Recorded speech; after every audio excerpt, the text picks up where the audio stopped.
आहे झाला प्रेत रूप शरीराचा भाव लक्ष्यला ठाव स्मशानीचा.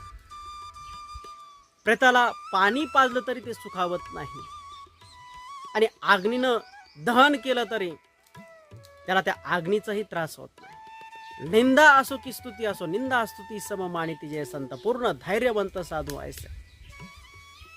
अशा स्वरूपाचा तो प्रेतरूप भाव आहे.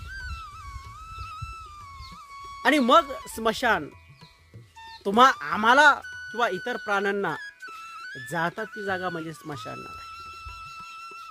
या ईश्वराच्या सानिध्यामध्ये, या ईश्वराच्या सानिध्याशी एकरूप करणारी अंतिम स्थिती आहे.